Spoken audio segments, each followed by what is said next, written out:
Hello, my name is Blair Hames. I work with the computer department, and I just wanted to share a little bit to you from God's Word today. A lot of times we get focused on the things that we do and forget to give God the glory, and that God is the one that handles all of our situations. And sometimes we need that reminder that we need to focus that God is the one doing the work, and we just get to be a part of it. And I'm reading out of Luke 9. Jesus sends out the 12 disciples. When Jesus had called the 12 together, he gave them power and authority to drive out all demons and cure disease. And he sent them out to preach the kingdom of God and to heal the sick. He told them, "Take nothing for the journey, no staff, no bag, no bread, no money, no tunic. Whatever house you enter, stay there until you leave that town. If people do not welcome you, shake off the dust off your feet, and you leave their town as a testimony against them." So they went out, and they set out and went from village to village, preaching the gospel and healing people everywhere.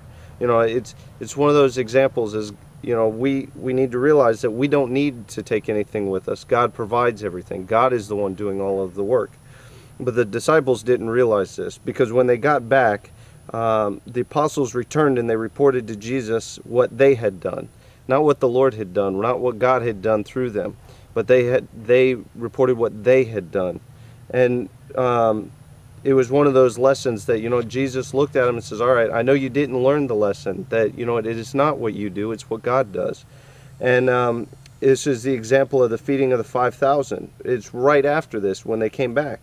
And it says, late in the afternoon, the 12 disciples came to him and said, "Send the crowd away so that they can go in the surrounding village and countryside and find food and lodging, because we are in a remote place." And he replied them, "You give them something to eat." That is a profound statement. That we don't sometimes realize that, the Lord will sit down on the rock and say, "You know what? You think you can do it? Well, you give them something to eat. You do it in your power and see what the outcome will be." And the disciples finally learned that lesson, realizing that they said, "We can't do it. We're not able to do that." And so Jesus went and fed the 5,000. And throughout our entire life, sometimes we need those reminders. Even working on the mission field for the last 8 years, I have to realize that it is not in my own strength that I do things, but the Lord that does it, and that I just get to be a part of it and to enjoy what He is doing in the ministry. And I just wanted to share that with you as you go throughout your day and realize that, it's not you that has to do it, it's the Lord that'll do it through you, and that give Him the glory. Thank you.